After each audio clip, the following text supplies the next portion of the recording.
since we got everybody into this organization, everybody's on. If someone can't hear us, just let us know. Cal is working with me. He's kind of monitoring the thing. He'll be around for a while until we make sure everything gets started.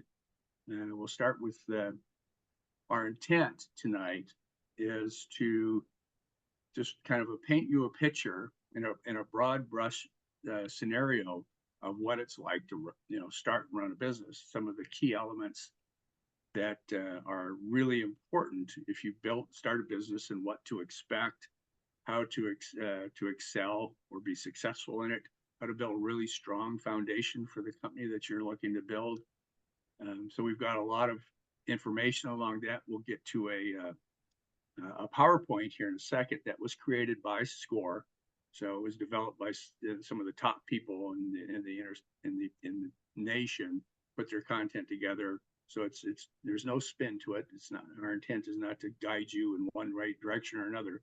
So it's just all really strong content. I'm going to be I'll throw in a little stuff that I've come across. And my name is Lee Spieker. The reason I'm kind of the person that does am I ready to start a business? Is I've started over 12 businesses from scratch, a couple of health clubs, an exercise equipment store in the retail markets. That when I sold it, we had 7 stores at that time. While in the health club business, I recognized in the high impact aerobics days that people are getting hurt. I found there was a need for something, which is basically really a great way to figure out how to start a company to fill a need. And we will get through that people are getting hurt. And I had been in the boxing equipment business. I designed a ring pad that I put in an aerobics room. And all of a sudden, people loved it. And it turned in, I sold about 10,000 floor systems into the aerobics and the high impact aerobics back when that was a thing, which got me involved with people in the fitness industry. And that led me to start a video company, and we produced exercise videos. At that time, it was Jane Fonda and Kathy Smith, or celebrities were doing them. I took the instructors, put them on film, and that became my famous title was Buns of Steel. And we sold over 30 million of those. And that led me to a number of other stuff. And right now I design a portable obstacle course for kids, and we do kids fitness. So I've got a little background in starting and building and managing, growing, selling businesses, and like to throw some of my my observations in as we go through this. Since there's 13 of us now, so let's jump in and we will get this started. If you've got any questions, you can either put them, you can put them in the chat room, or you can just hold on to them when we're over here. When we're done 8 o'clock, I'll sit around and answer all your questions, and we can chat till whenever. So you can just write them down and we can discuss them at the end, or if something really comes up that you need a little bit more definition on, please share it with us. So let me get the screen up here and we'll get started.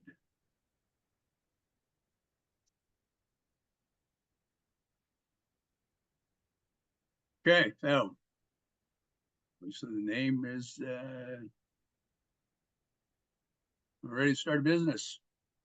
And if your microphone is muted, if you need to jump in and just say something, do that. We've got plenty of time. And we'll go from here to a little overview of SCORE. SCORE is the nation's largest network of volunteer expert business mentors, more than 10,000 volunteers in 300 chapters around the United States. SCORE is a resource partner of the SBA. We don't do loans. We're just under their purview. They're the underwriter of the program. And that's where it is. We've worked with over 10 million entrepreneurs through mentoring, workshops, education resources since its founding in 1964. There's over 60 volunteers in the national chapter, 30 active, and then we've got 30 who are what we call special subject matter experts. And we'll explain that in the bill too. But we provide mentoring, counseling, workshops, and special events. SCORE's got a business TV show that runs weekly on, I think it's the Circle Network. And we have our website, score.org/Nashville.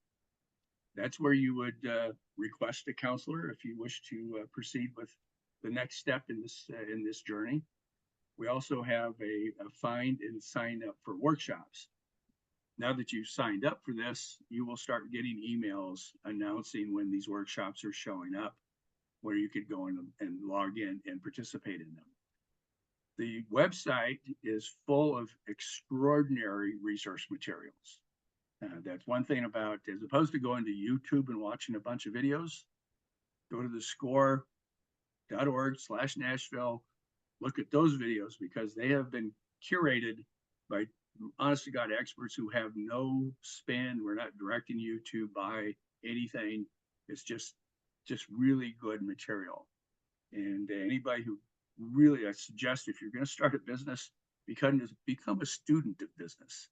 You can go to get to a university and get a PhD in business administration. So if you don't have that education, just become one. Treat this like you're going to go after an MD. You study it, you understand it, ask questions. You don't know the answer, go dig it up, find it, because growing a business is an educational experience. And the more education you have, the more understanding you have, the more chance of success and growth. Guides and templates. We have templates for business plans, financial projections. All these things are free. Download and fill them out. And they're all available to you, whether or not you sign up for a mentor. You can just, if you choose not to do that, all that material is still available to you. A mentor is typically is assigned for the life of you or the business. I think it says it's the life of the businesses and the people around. Typically, the mentor will be a generalist that's able to work on a wide range of businesses and business needs, like myself. I've started businesses, I've got trademarks and patents, I've dealt internationally, regionally, B2C, B2B. I've done consulting work for that. I've designed and managed other people's products under branding organizations. So I've got a lot of experience and worn a lot of hats that have just through 50 years of working in these fields. If you've got a need that isn't in the skill set of that particular mentor, we can go what we call subject matter experts, who are also volunteers, but they don't do mentoring on a full-time basis, but we call them in, co-mentor, and then they can share their expertise in whatever that special need would be. Never a charge to the client. So we also offer these workshops, and these are the regular scheduled workshops that you'll get emails. So the next one that may be is you look at is how to start a business, how to build a business model, a business plan, and a business strategy, how to write a business plan, market research, how to find customers, small business impact, the power of generative ABI. It's a new one that we've just come out with. How to do accounting software, how to understand business actions. So these are all things that are available through SCORE, should you wish to really participate and engage with us. We have what we call lunch and learns, one-time workshops that are held sometime in the new. Mostly everything we do now is Zoom. We are looking at a new space, so some of these may be live in the future, but right now they're all Zoom. On cybersecurity, resource for veteran entrepreneurs, what to look for in leasing, commercial space, legal issues. So you can see there's a lot of subjects that are all involved and necessary to understand them. It's a really good understanding of to really successfully build, operate, and scale a business. Topics we're going to hit today are what's the typical motivation for an entrepreneur? What is your motivation to actually start a business?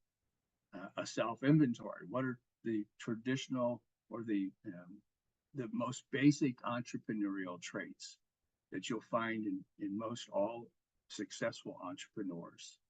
We'll go to business planning elements, different things that you need to create and put into effect and have a knowledge of the different elements that it takes to build and start a business. We'll go through resource evaluations, other business considerations, summary, and then we'll get into the next steps. We've got this, because we've got so many people in here, we'll get around to this if you want to stick around at the end of the day. But if we go through this, we'll spend the first 30 minutes just chatting about this. It's helpful, but it's going to be a little bit much for us right now. So we'll just get into the content. So what are some of the common motivations to start a business? And there's a few thoughts on each. One, which is very typical and common, it's I need a job. I need benefits and I need long-term financial security. Well, first, starting your own company is not the fastest way to a steady paycheck. It takes time.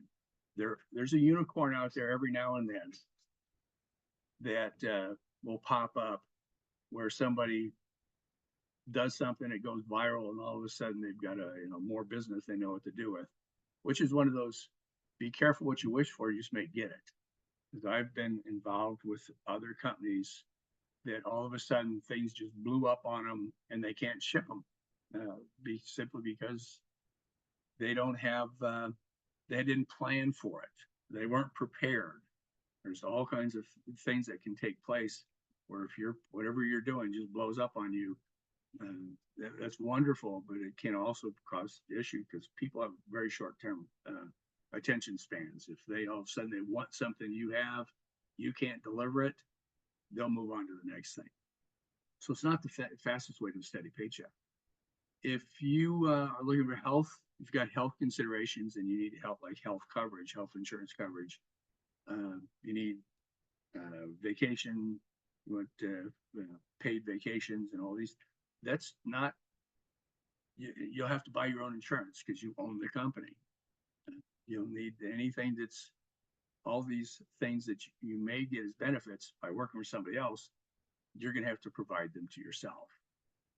And I have actually run into this more often than I like. What if you don't like to work? Starting your own company is not for people who don't like to work. As a rule, the people I've known for over 50 years, and I've known people who built billion-dollar industries, they work around the clock. You put more time into your business than most people don't to get it up and running. You get it up and running, it's very profitable. Then you could back off. But and all startups will require you to really be available to your business all the time.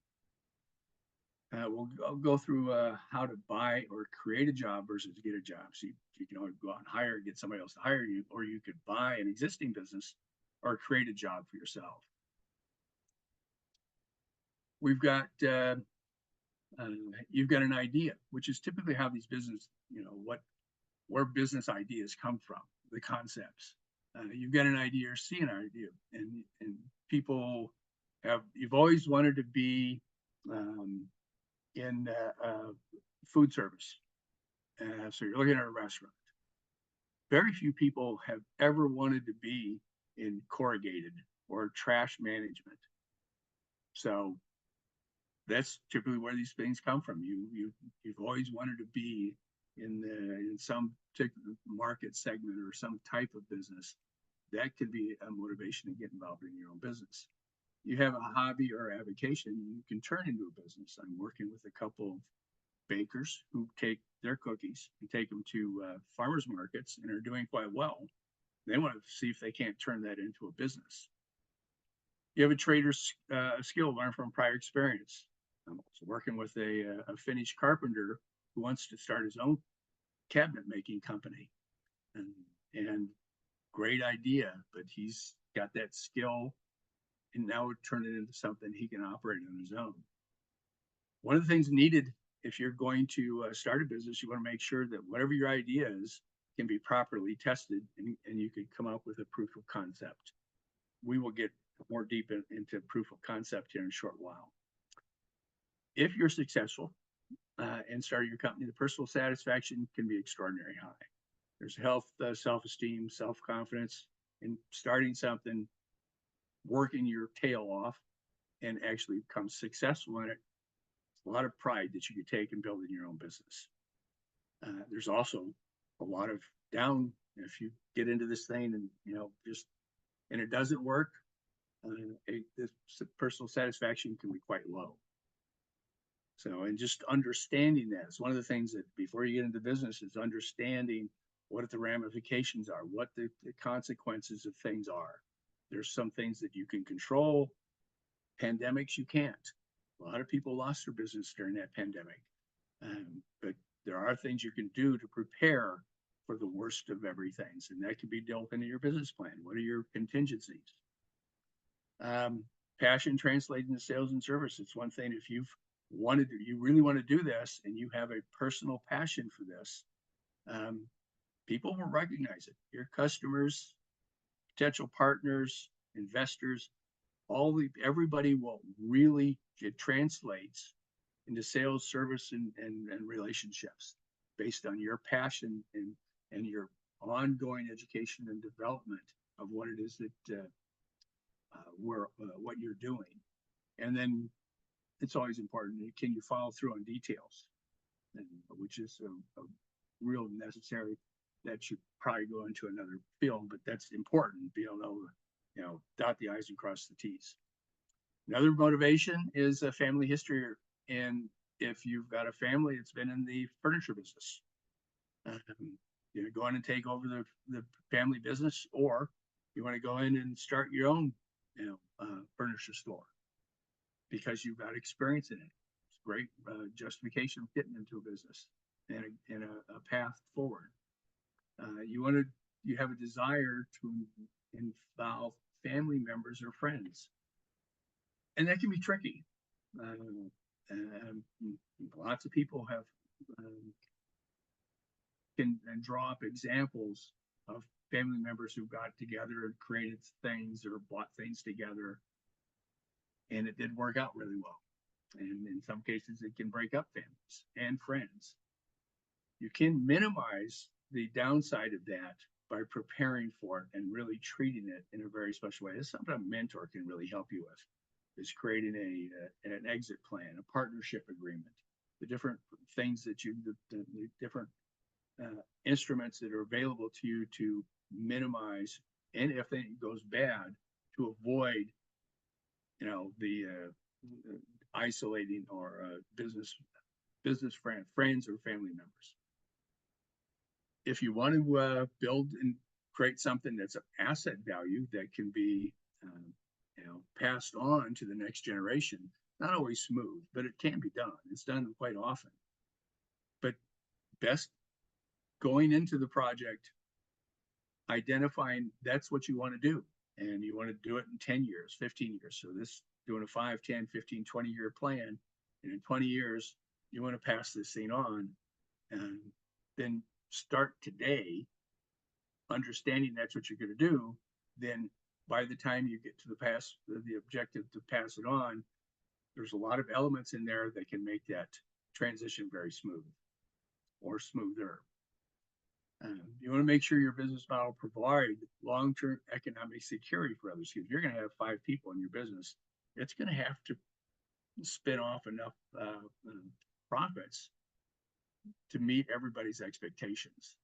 And then you would get into business modeling and financial projections to make sure what you're going to do will actually support everybody. So if you've got 3 partners and only supports 2, somebody is not going to be very happy about it. So really, before you actually make the commitment, have a really good understanding of what you're doing, how you're doing it, who you're doing it for, and can it make enough money to support what everybody wants. Not everybody is looking for $250,000 a year. Some will be happy with 70 grand a year, but then you may have one of the partners who goes, nope, I need much more. I need twice that.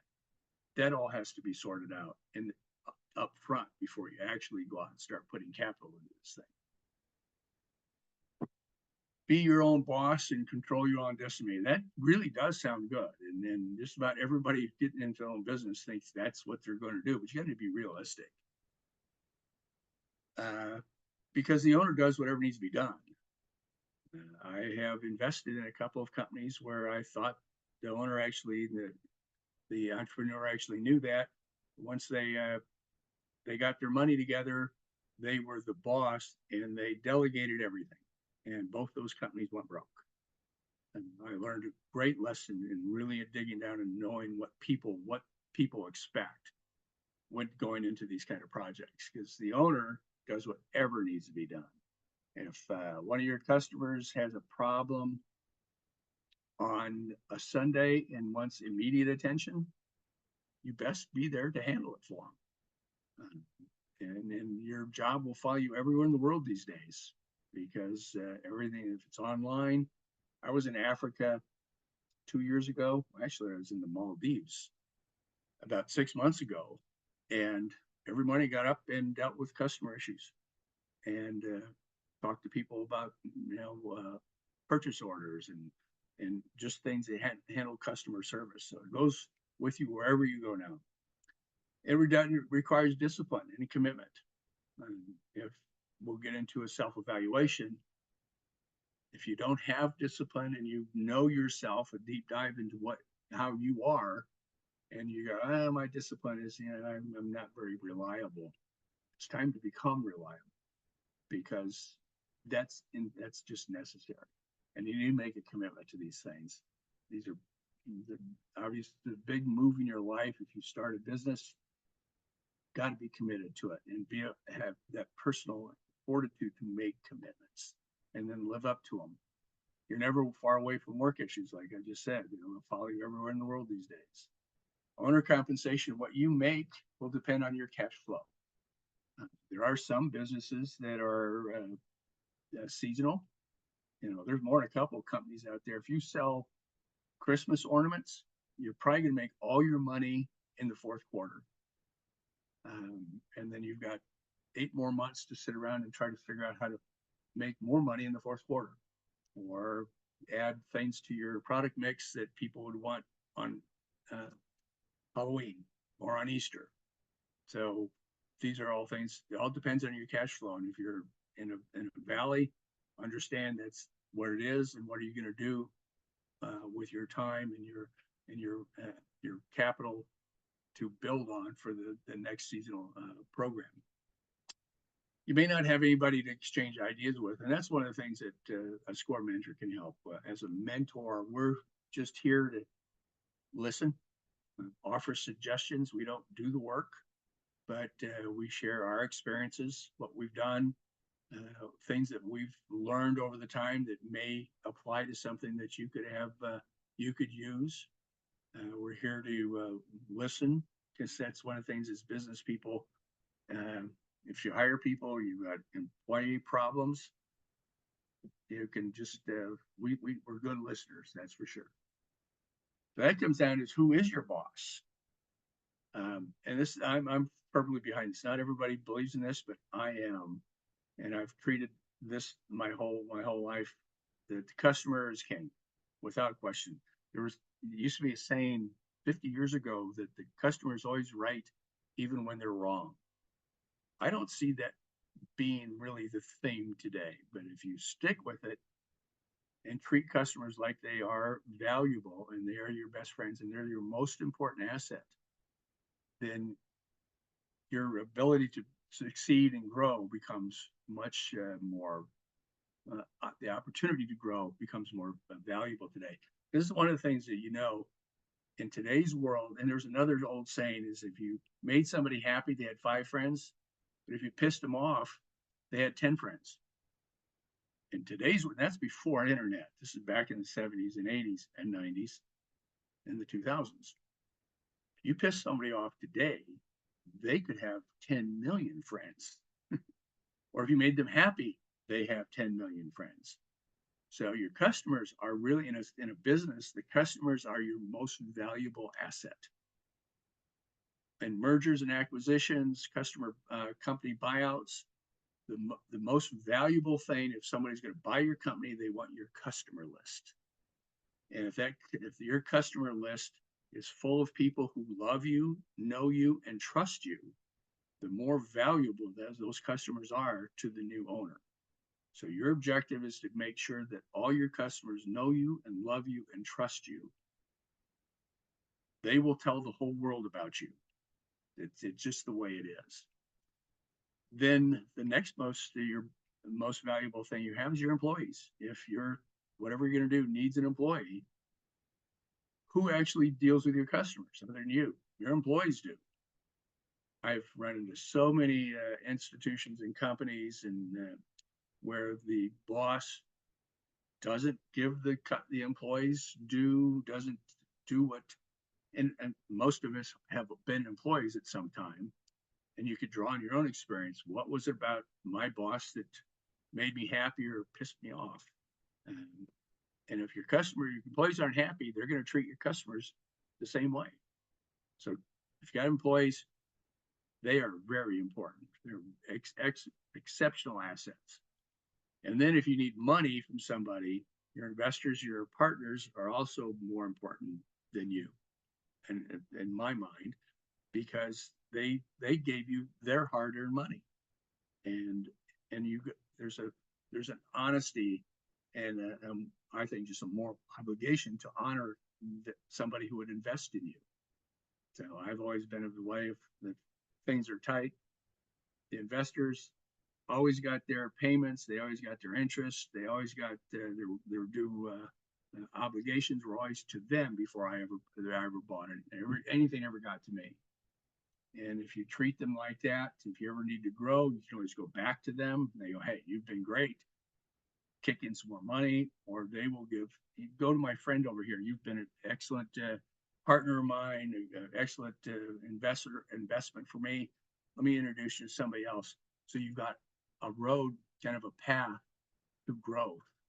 And if you make if you don't pay off an investor or a bank, or wherever you get your money, or your parents, wherever the money comes from, you kind of cut your nose off in spite of your face.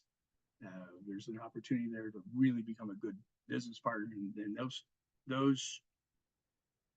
what I said, that reputation will follow you. And if good reputations give you the opportunities to do other things and to grow. That's kind of with me. If I'm starting dozens of companies, over a dozen companies, I can do that because people knew I was good for it. Never had any problem dredging up investors, getting banks to loan me money, doing anything like bringing partners in, because they just do a background check or call a bunch of my connections, and the reputation really can help. Getting involved in your own business, starting your own company, is it a better return on investment than what other things that you can do with that money? So you can invest your capital in a business for higher returns versus other investments, like a savings account or a mutual fund or something else. And you can, maybe a mutual fund will guarantee a 5 to 8% return.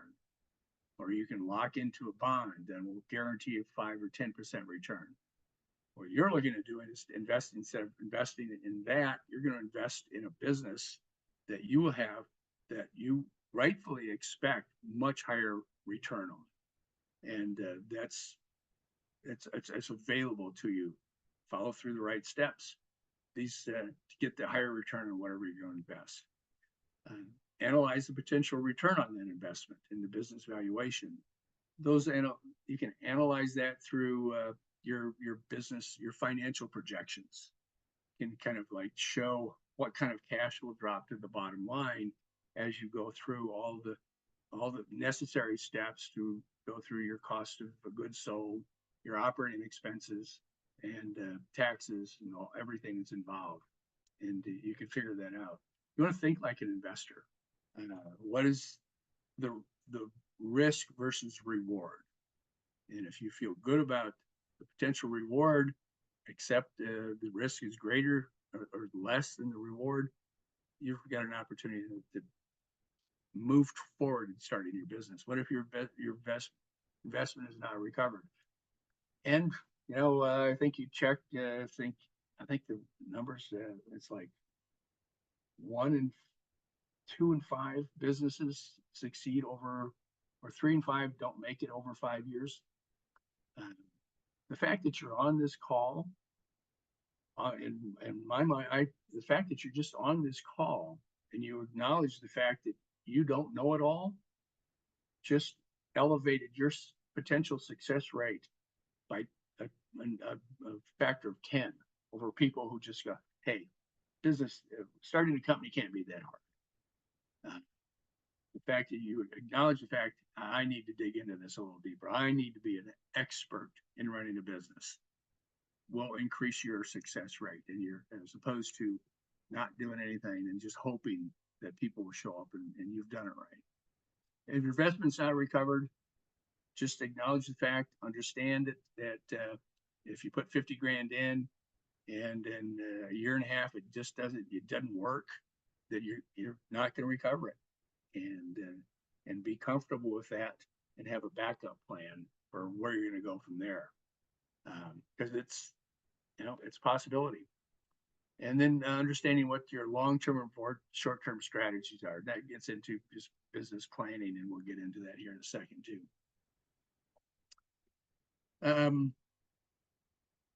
And we go to the entrepreneurial spirit. These are things that entrepreneurs all tend to have in common. And that's one, a desire to see their ideas converted into reality. They want to try something new or creative, and they have a high tolerance for risk. Security is not a concern. Difficult to say security is not a concern. Security is always a concern. But if you have a high tolerance for risk and understand that risk is out there, then you can live with it. You can plan for it. You acknowledge it, and acknowledging that that's something that's almost like stepping into a rehab program. You got to acknowledge these things, and once you do, you can move through them. A strong belief in your own skills and capabilities. You're an idea generator, but not a good operator. If you're, and kind of the universal example, are you somebody who just floats through life over the trees? You never hit the ground. You're always just coming up with ideas, concepts, a free thinker, and not really good at crossing those I's and crossing those T's and dotting those I's. You've got a choice. You can choose to become a really good operator, and that's an option. Or you can go hire somebody who is a good operator, and that's typically when you find partners. Is finding partners with skill sets that complement each other, and that's where you'd be looking at in partners. And if you're being just an idea generator is a great thing. The front person, the alpha in the organization that's always out there in front of the camera, talking with people, shaking hands, the person in the trade show booth that's grabbing people out of the aisle and calling them in and pitching deals and opportunities of products. Typically not where you find most of your good operators. They're fine just being behind the scenes, doing what they do best and what they're comfortable with. Coming up with an exit strategy. I think it's really important when you're putting your business plan together, know what you want to do. Do you want to build what you want to do and build multiple operations with the potential of franchise opportunity? Build out your own network of 50 of whatever it is that you're going to do. You're going to exit and become a consultant based on your success. All these things are doing. You want to pass it on to family members. All this stuff, if you write it down, put it in your business plan, then you have something to start and the day started. Because as you build on a business, if you know in 10 years you want to sell it, you can build your business so when you want to exit, you can maximize the sales price. And you want to do that now while you're starting, as opposed to 9 years later, go, oh God, I'm going to sell this thing next year. And then having to go back 10 years and gather up all the supporting material that adds the value to the enterprise. So knowing what that exit strategy is going to be is really helpful. And then always have a plan B. I've always thought if everything went to hell on me, I would be able to be the best used car salesman ever out there. Never had to do it, and no, it's not minimizing the value of used car people. But I always knew I could do it. And by knowing you have a plan B, mentally will allow you to make decisions much easier. Because if you go, I got to make a decision on are we going to take this, dump this product line and add a new one, or are we going to shift from this market to that market? Those decisions are much easier if you aren't sitting there going, oh my God, if this doesn't work, I'm broke. If this doesn't work, I'll just kick plan B into kicking. So it allows you to make decisions much easier.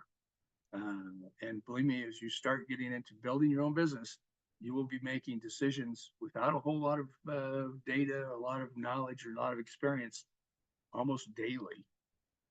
So having that plan B and understand and write that plan down. So it's there on paper. Memorialize that plan.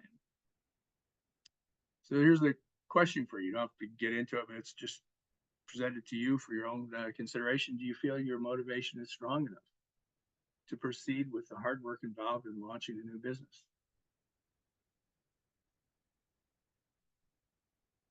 When you get into what an entrepreneurial self-evaluation, no, we'll go through this. No, I'm not going to fill it out. I also mentioned you will all get this PowerPoint. So you'll get this will be emailed to you in 3 or 4 days. So you'll have it for your own use. There's also a black and white screenshot of this attached at the end of this thing, so you could actually write into it. So you print it off and then write the stuff down. Here's where do you fall in these categories, like with your work ethic. And this is a really good time, since this isn't a quest if you could pass it on to somebody to grade. You're not going to show it to anybody. So this is a really good time to be really honest with yourself. What's your work ethic like? Dig deep and go, my work ethic is okay, or it sucks, or it's, just on my experience, I really dig into this thing. If you put down a 1, that can be a concern. But what it does identify is you can improve work ethics. One thing humans can do is, once we make it a concerted decision to improve, we can all do it. So if you put a 1 down there and go, I'm going to just practice, and I'm determined to get my work ethic up to a 4. Do you have experience in the field or education? There's another one. If you put a 1 down there, I've got a number of clients that I'm working with through SCORE right now that have no experience in the field. One wants to build a resort and has no hospitality expertise. So hey, you need to do this. He's doing an internship at intern stint in a hotel to learn how to run a hospitality a resort. So you could go do that, or you could take there's classes. There's a way to go out and dig it in. If you don't have the experience or the education, there's all sorts of ways in order to go get it. Are you good at organizing? What's your time management skill like? Decision making. Most decisions in small business are done without all the facts, because you need to make them now. You can't spend a month doing research and figuring out what's going on. Use your gut, your experience, your daily experience, and make a decision, and pivot and go with it. Learn from mistakes. Here's something that I've found over the years, that lots of people just can't admit they made a mistake. Everything is somebody else's fault. If that's how you've been, or that's kind of your go-to position on things, it'd be a good time to go, okay, I need to fix that, because you will make mistakes. Admit you made a mistake, fix it, and then go forward. If you're going to sit and try to find someone to blame for a mistake, and there will be a bunch of them, then chances of really being successful at whatever you choose to do are diminished at that point. Are you persistent? Do you have a support system? This is important too. If you're going to start a business, and like your family, if you've got spouses, kids, parents, in-laws, all these kind of things, the people who surround you and support you, make sure that they're all there and they're on board. Because if somebody at your support circle just keeps telling you this is a stupid idea. I'm not behind this at all. Really causes a friction and a mental thing where all of a sudden you're going to make a decision, but all this stuff in the back of your head's going, oh, I've got this problem with the family. They're not going to support this. We're going to have to not tighten our belts for a couple of months while this thing takes run. They're not supporting you, can cause all kinds of problems. Do you have risk tolerance? And risk is uncertainty. It's not good or it's bad. It's just risk. I mean, everything you wake up in the morning, just get out of bed is risky. I know I tore my meniscus this morning getting out of bed. It was in bad shape to start with, but it actually ripped this morning. Not good or bad, it just happens. So the greater the risk, the greater the necessary reward. And there's kind of an example of that is huge risk in creating a cell phone, like a computer app. An application that Apple would pick up or feature on the Apple Store. These things can cost $300,000, $400,000, $500,000 to build, and only like 1% of them ever show up, ever make money. But if you make money, you know, you and could just park your yacht out there in Monaco like everybody else, because they make a lot of money. So greater the risk, greater the necessary reward. But each business risk has three components. That's the magnet. How much could you lose? You can lose it all. You know, all the time that you invested, because time is money. You know, if you put 300 hours of your time on weekends and nights created the business plans and the financial projections and going through the business modeling and filling out and really know trial and error with your products, proof of concept, that's I put that number, and that's part of your capital investment. It's in-kind investment, but it's actual investment. Give yourself $50 an hour, spread it out, because as you want to recover that. You want to know that you can recover that. And if you put like 50 grand in, how soon can you recover all your time and your and the startup capital? So that's the magnitude. You can lose all that. The probability, how likely is it to happen? Like I just said, the fact that you're actually here, and if you dig into it and become a student, learn everything there is to know, and you can drop that probability. The probability becomes much lower that that risk will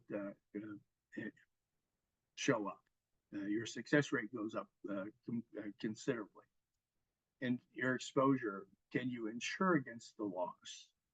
And that's not buy insurance against the loss. What are you going to do to make sure that you minimize exposure? And that's things like, and you can buy insurance to make sure that you don't get into a lawsuit. If somebody trips over something or something that you may hurt them, that you can minimize your exposure to those kinds of losses. A couple of questions again for yourself, just to mull over and go, okay, what do I do here? Do you have to score high in every category to start a business? And that's a no. In fact, if you write down in that thing and everything's a 5, you probably are overestimating your own skill sets. Maybe not, but more than likely, not everybody is perfect at everything. And so that's where you really want to do it. If you're low, you've got the opportunity to go out, okay, I'm going to get better at this. Or if you can't, connect with somebody who can complement whatever those deals. You can build a team with complementary skills and manage them to get the desired response. So you don't have to be great at everything, but I acknowledge the fact that here's something I'm never going to be good at. Write that into your plan. So I'm going to have to get somebody who is good at it to either work for me or partner with me. And that's how can you improve in those areas? And that's what you're saying. Moving from low to neutral brings more benefit than moving from neutral to high. And those are the areas you need to work on. Business planning basics.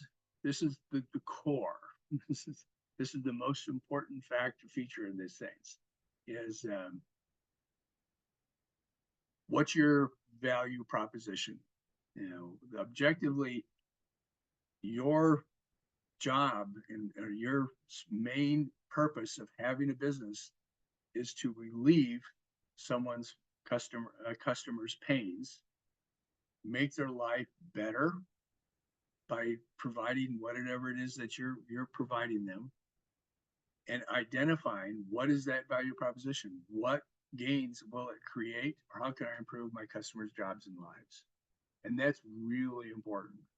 And then also, and just a hair below that is who or what is my competition and what is my unique advantage. Because knowing what you're going into competition with, I've got somebody who was doing a hairstyling shop, and we're going, okay, what is your unique advantage? You just going to go in and do hair like everybody else?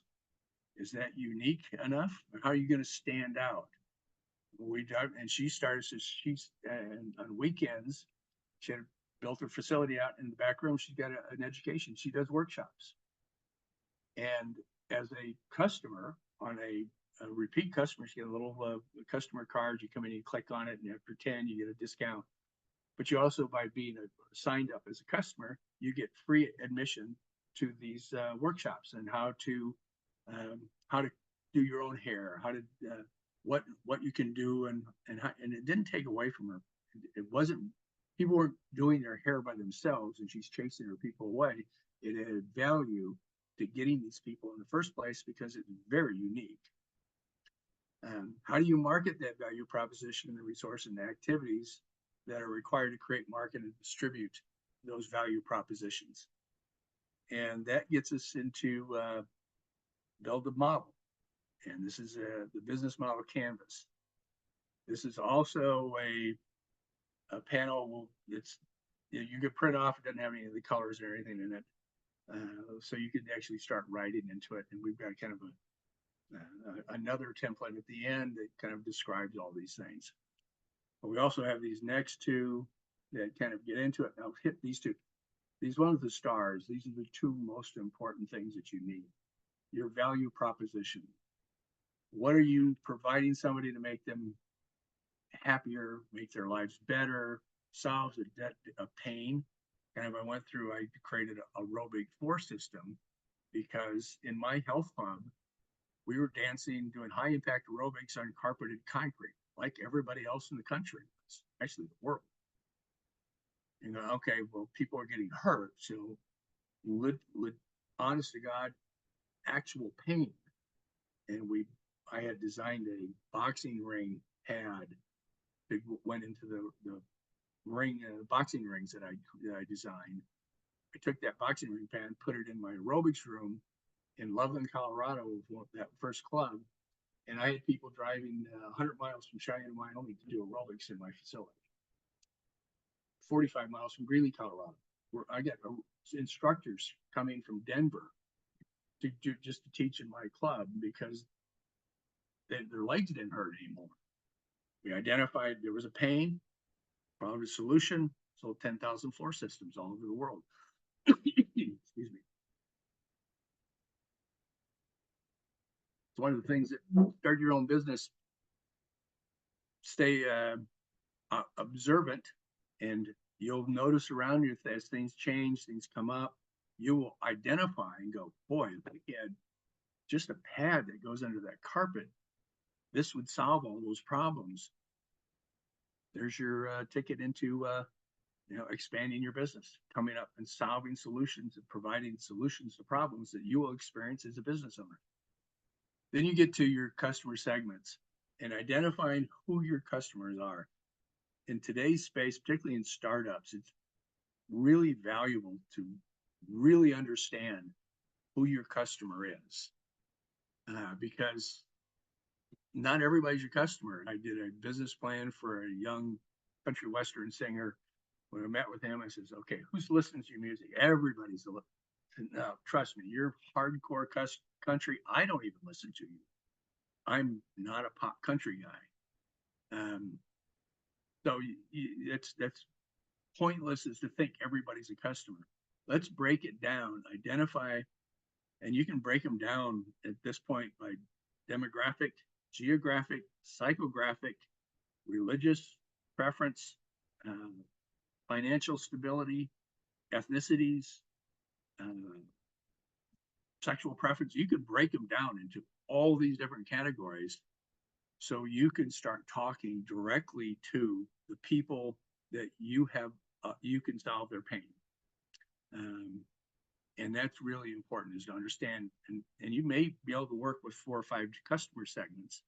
In my obstacle course, most of my stuff is done with kids, but I also have maybe 100 customers around the country who use it in sports conditioning. PE teachers, you don't talk to a PE teacher the same way you talk to a sports conditioning expert. Different language, different terminology, different justifications, different outcomes. So in my website, I've got them broken out. We also do parkour and ninja and chase tag. None PE teachers don't do it, and neither do sports conditioning people. A whole different segment, a whole different language. So you can identify who your segments are, and you can service multiple segments. You just talk to them differently. Then you get down to how to break that thing out. Is the questions be answered? And that's the how do you get your proposition out? What is that proposition, and who is that proposition for? And then at the bottom, how much is this going to? What are you going to sell it for? And that's identifying. Got a little ahead of myself there. So identifying what it's going to cost, and then into the costing and what are you going to sell for. So there's your value proposition side. And who is going to be breaking your customer segments down? How you reach those customers? You're going to do this retail, website only. You're going to channel it through distributors, retailers. You're going to put it on Craigslist. You're going to go through Amazon. So these are the channels you're going to go through, and identify and know where they are, because each one of those channels will require just a little tweaking to make them important and accessible to the channel that you're working in. How are you going to do this? You got key partners.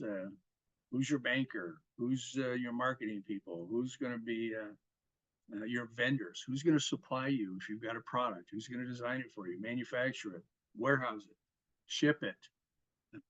Now this key activities is who's going to provide the customer service? Who's going to pick and pack it? Who's going to take returns? Who's going to manage that end of it? What sort of resources are you going to need? What kind of finance are you going to need? Are you going to need customer service staff? You're going to hire that out. You're going to have it in-house. So all these things, write these things down based on what it is you're looking to do, and then they can. Then you've got something that you can start to work off of. You're really understanding your cost structure. I've had a number of people I work with that they do like consulting services. I've got a couple, life coaches. And I go, what's cost structure? He goes, well, that doesn't cost anything. It's all the stuff that I know. So, well, actually, it does cost stuff.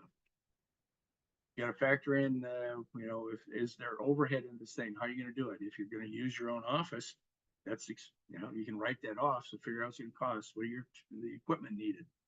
You got to travel. You need a car for this. You need a van for this. There's cost involved in every service, product or service. And then you go to revenue streams. You may be able to create, like you're a cookie person. You got a revenue stream by selling directly to customers at farmers markets. You could create a revenue stream by taking your cookie and putting somebody else's label on it, and private labeling for somebody else, like in the ad specialty business. You could take your cookie and wholesale it to Publix, and then they do it. So these are all different revenue streams that require different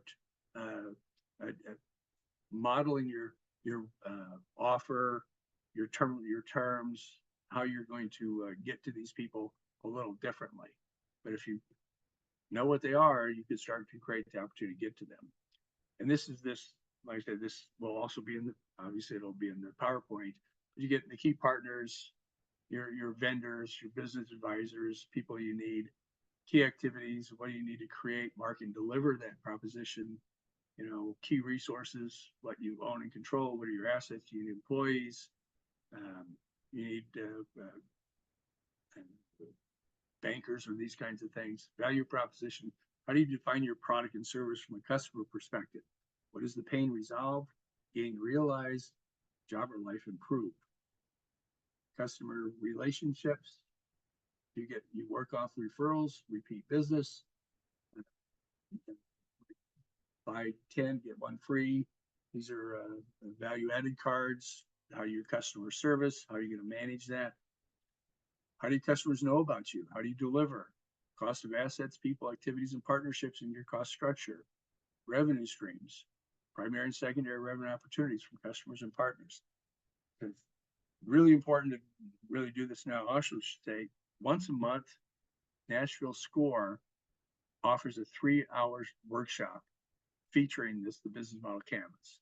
The gentleman who does it's been doing it for 10 years. I've taken it twice. I am not going to start a new company, but I just think it's just, God, I wish 50 years ago somebody had showed me this thing. I could have saved myself millions in mistakes. And I actually filled this out on a couple of the deals that I did. It's that rich. It's just, I think it's imperative. If you're going to start a business, take this. If you can't take the workshop, there's a video on our resource page on business modeling. At least listen to the modeling, the video. Reasons for doing that business model, to see if your idea will actually work. Not all ideas work. And it's best to find out up front before you put money into them, a lot of money into them. They can also be used as a basis for a business plan. Visual and dynamic, it allows for pivots. You can visualize what's happening and allows you to tweak it or just to drop it completely and move on. It allows you to evaluate new offers and changing in service or products. It helps you keep an eye on what the competitors are doing. We're in a very, based on the way our system of business is being operated, because by virtue of the internet, you do have access to everybody. Before the internet was showed up, and if you were offering a cookie, you're pretty much limited to delivering those cookies regionally or within a geographic area. Today, you can sell them all over the world, and everybody's doing it. So really knowing what the competitor's doing, tying into whatever your trade is, your offer is, get involved with the trade association that's pushing out data and trends and stuff that can really be of help to you. So once you have the idea, customers' needs or wants, what do you need as from resources? One, you need the financial capital to invest. You may already have it available. Most people don't. And if based on credit ratings, you may be able to may or may not have access to traditional funding, right, from a bank or a savings loan. And there's a lot of funding sources out these days, and based on the social markets, lots of people lending money all over the place. I'm sure you've seen some of the ads for Loan Falcon or something. The cost of living and family support needs, those got to be continued. If you've got obligations for keeping a roof over people's heads and keeping them fed and stuff, that has to be added in. What are you going to need? Outside capital sources, most businesses and even still today are financed by friends and families. And that's a perfectly good way to do it. People do it all the time. I've done it. Learned to treat it like my family are strangers. Write out an actual loan agreement, have it signed and notarized, identify an entire section of the thing, what happens if it all goes bad, and they sign it and go, I recognize these are like there's 501 or 503 investor agreements if you're in a subchapter S corp. where you actually have, you put money into something, you got to sign an agreement and a statement that you recognize that this thing could be, you could lose all your money. And if people sign that and they do lose all the money, the chances of it becoming a real problem are minimized, not eliminated, but minimized. You have other assets to secure debt, like a collateral value to actually get that money. Can you use your current employment income to fund your business? And what that's considered is bootstrapping. A bootstrapped business is something that you do as a side hustle. You do it on weekends. You do it in the evenings. You do it with as little money as possible to go through proof of concept. Is your idea, will people actually buy what you're offering? Because that kind of comes to another thing that I don't even think we've written it into this yet, but here's there's one thing that you take away from this is what you want to sell people what they want to buy, not what you want them to have. Way too many of us go on and says, I got this great idea, and if everybody buys it, their lives are gonna be better. Does your customer think that way? Or is what you value completely different than what they value? So you want to be able to provide a service or a product that they want, not what you want them to have. And there's your proof of concept. You can bootstrap it in the evenings.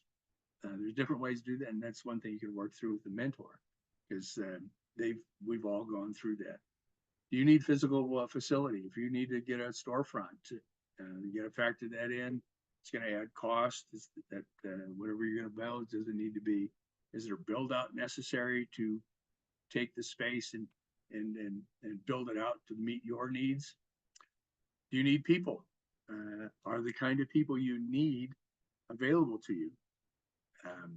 That you need to figure that out. Some people need specialized skill sets, and then you go into a fairly competitive market in Middle Tennessee, because there's a lot of jobs out here. I think our unemployment rate is way down. And are these people available to you? And can you build an offer to attract the kind of people that you need? And you have access to mentors. I'm a big fan. Besides just doing SCORE as a mentor, if you're going to do a cookie business, I highly suggest you search for a cookie maker, an independent small cookie maker in Philadelphia or Detroit or Omaha or San Francisco, and call them and say, hey, I'm going to do what you're doing. Can we talk? More often than not, they're happy as hell to talk to you because they're in the same boat. You may be all 4 or 5 of you get together and start your own little meetup, and you meet once a month and talk about what's going on, share resources and vendor packaging, all the different things that are involved in selling a cookie, which is really it's really valuable. And you'd be surprised, or maybe you won't be surprised, that so many other people will be happy to talk to you because they get things out of it also. And they just got to be forward and just reach out to them. All they can do is say no. And if they say no, say, oh, okay, I appreciate that. You know, somebody would. I've found more often than not. Oh, yeah, my friend does this. He'd be happy to talk to you. So never walk away from a no without saying, you know somebody who would. So the planning process goes to the vision statement, which is the future art, like we talked about. What are you going to be doing? Do you want to get rid of this thing, turn it over, franchise it, sell it off, license the program, develop a business model that you can just sell the business model? You want to expand, build 30 locations, or you want to, do it internationally? So get your future oriented plan down there. Your present day focus is what you do, how you do it, and why you do it. Another little thing to put parentheses around. You really want to know what you do and be able to confidently and concisely answer those 3 questions. What do you do? How do you do it? And why you do it? And really understanding those. And if you've got a real understanding of those three things, making decisions going forward and filling out your business model will make more sense. The business strategy is the overall method or plan to bring around future goal, which are your goals. So how are you going to proceed? Get your business plan done. Do your financial projections. Do some one-on-one talking. Build a prototype. Take it out. Do a couple comp programs. Find an influencer that you could, do a freebie for and give a product or a service to.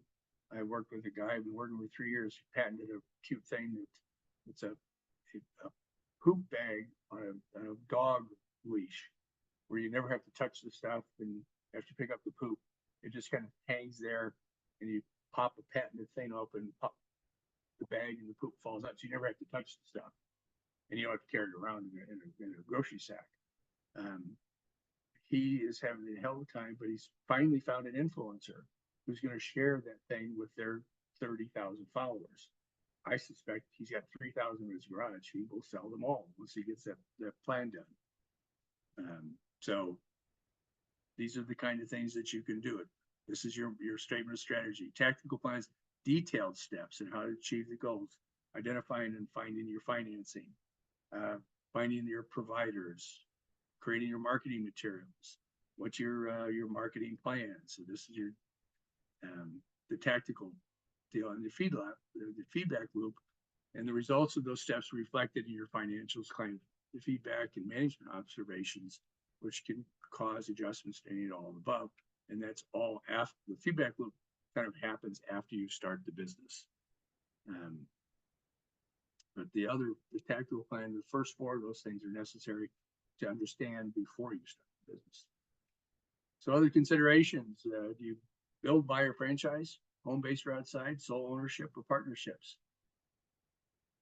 Again, we're not going to really dive into this one very deeply because this will be attached at the end of this thing, but it's also 2 full pages to break down and really dig deeply into each one of these things, like reputation. If you build your own business, it has no reputation.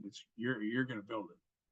If you buy an existing business, for better or worse, you're going to get the reputation that comes with it.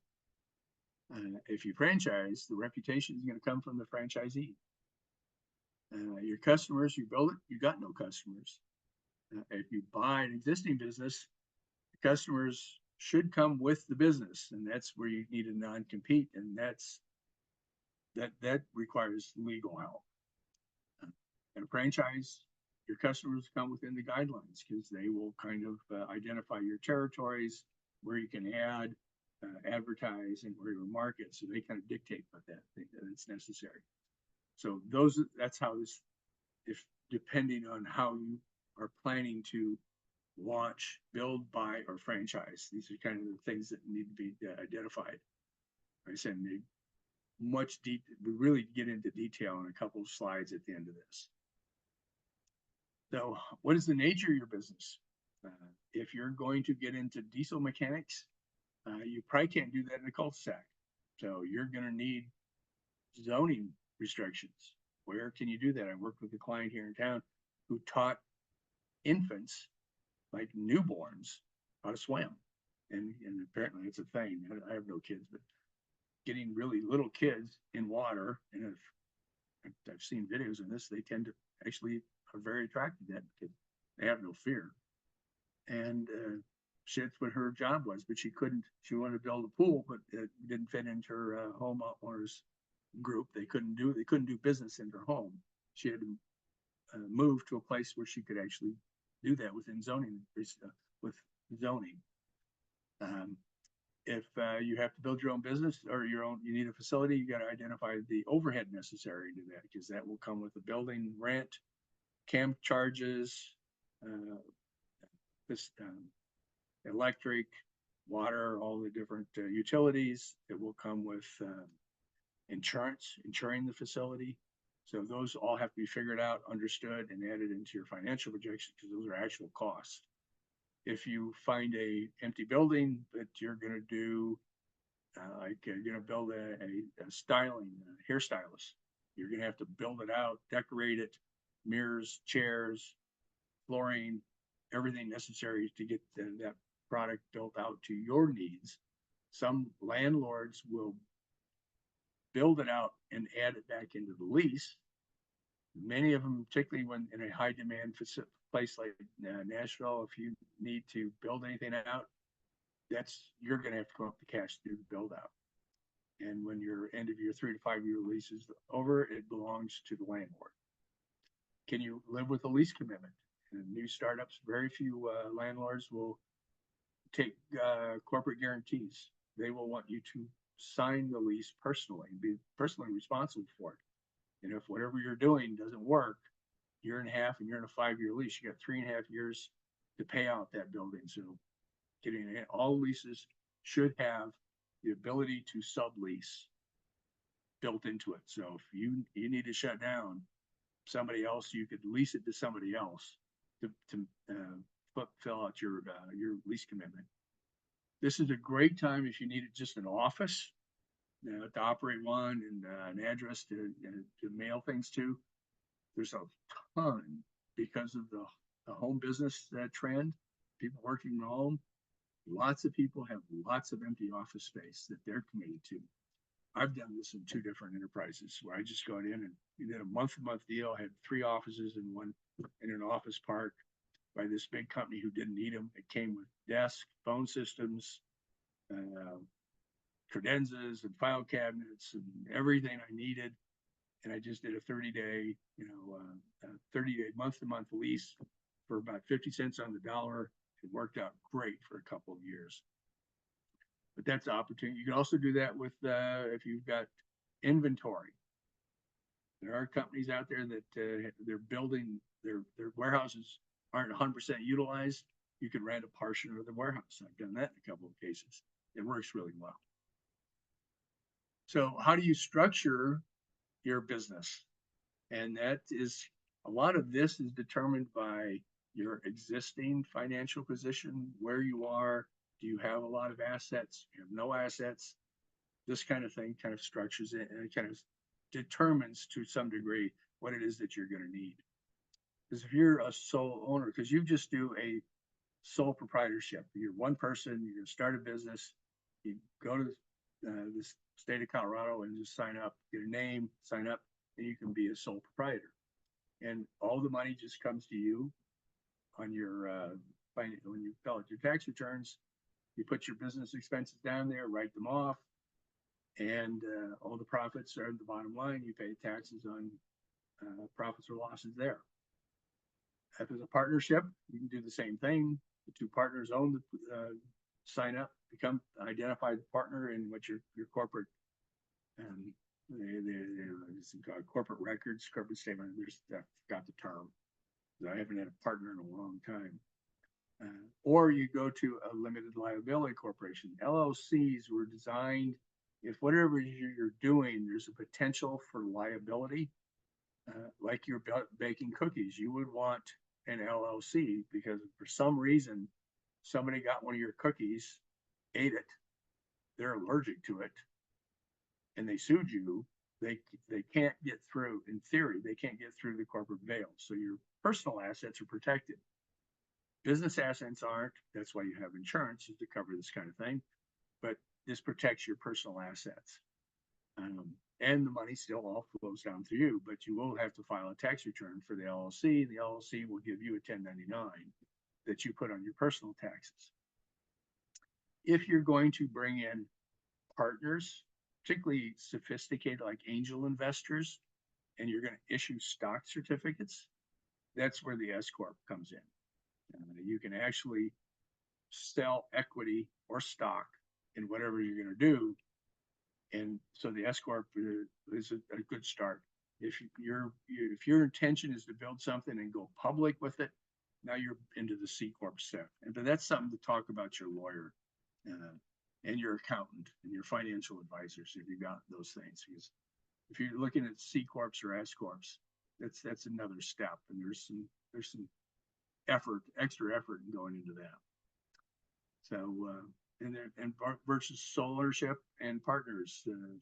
If you're the sole owner, all the decision making is yours. All the functions are yours. Access to capital is all up to you. Skills needed are all yours. Profits and losses are all yours. If you've got a bunch of owners, you better make sure that all of you can add value, are available to share ideas, shared functions, shared access to capital, shared skills.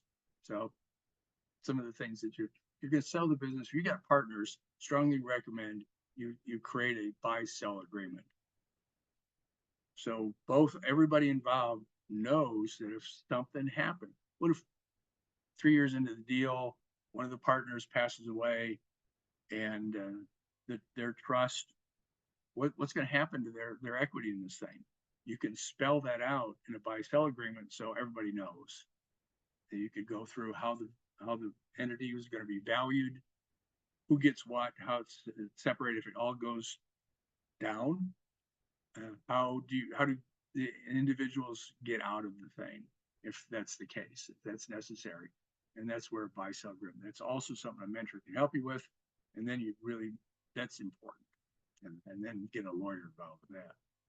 So let's get some of the key factors of success. You have to have the proper motivation, a match between your value proposition and the customer's needs and wants.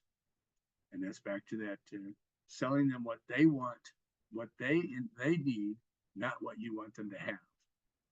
Need access to funding, the cash to make it beyond break even. So most startup capital, if you think, okay, I'm going to need 50 grand to get this off the start, I would suggest that you get access, make sure you got access to another 10 or 15 grand, because very seldom does something get started and actually come out under budget or on budget.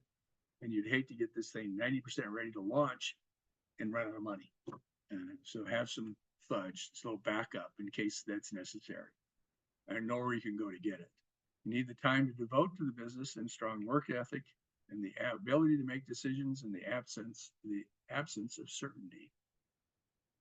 So that's our presentation for the evening. Are you ready to proceed? If yes, you can go to the SCORE/Nashville website, click on I want to request, and it's free. Just click I want to mentor. They'll ask you some questions, and then you'll get into our assignment team, and we'll partner you up with one of our mentors and start talking.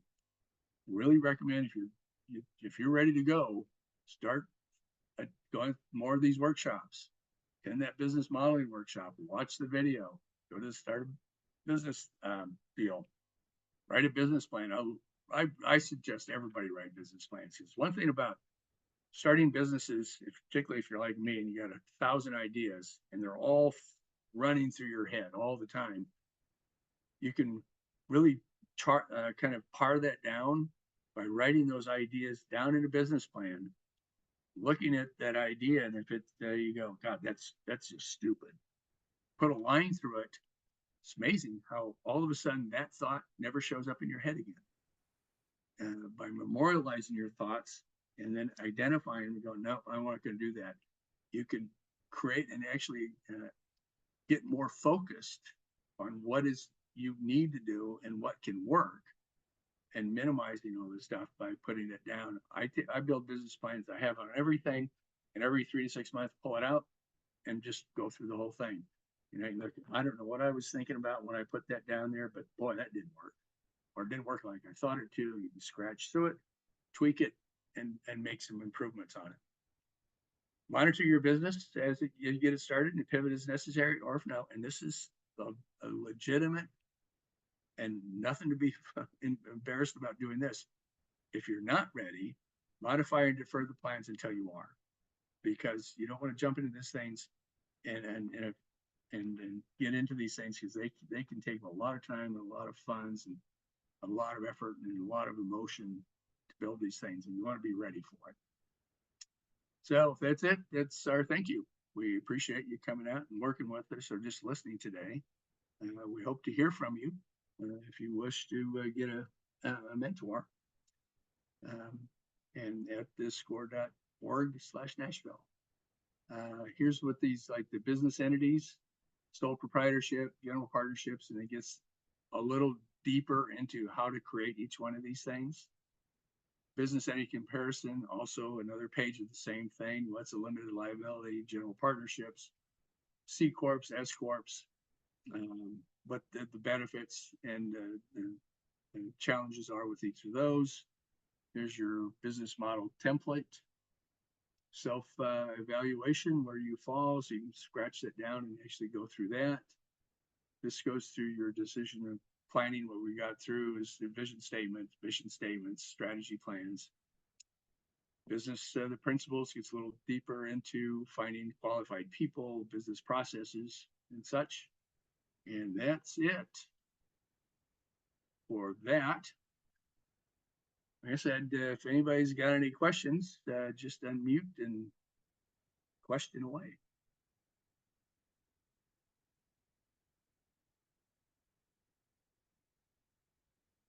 If not, it's perfectly okay too. And we could just wrap it up now. But like I say, anything, just ask and we'll chat about it.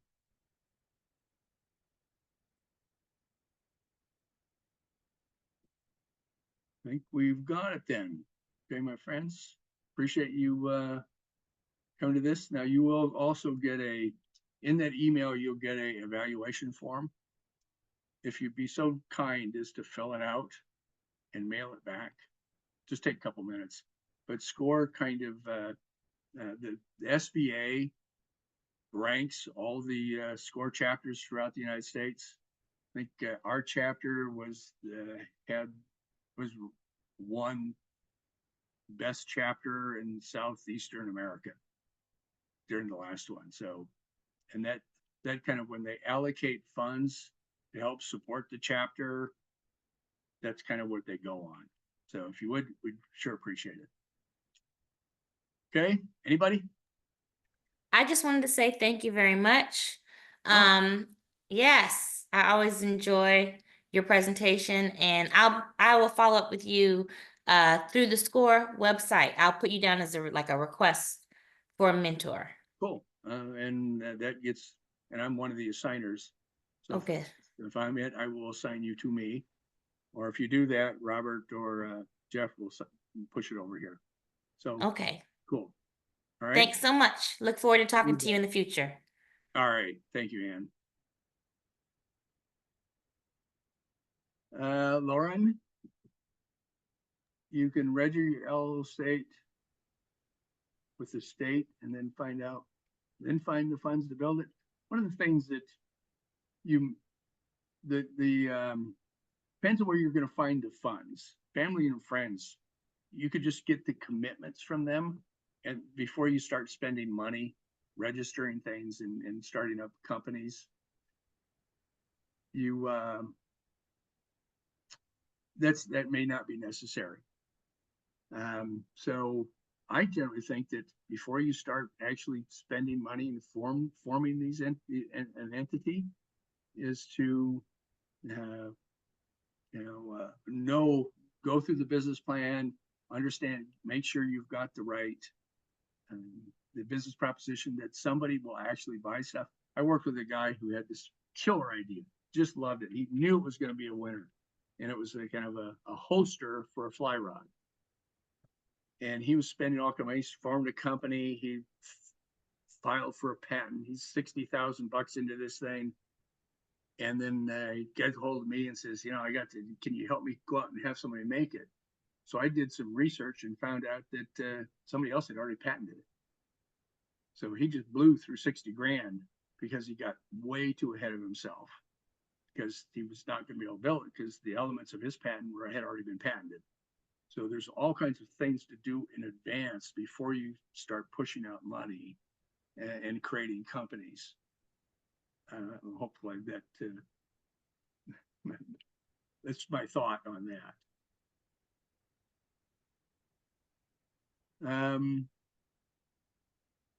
You can, but Cal.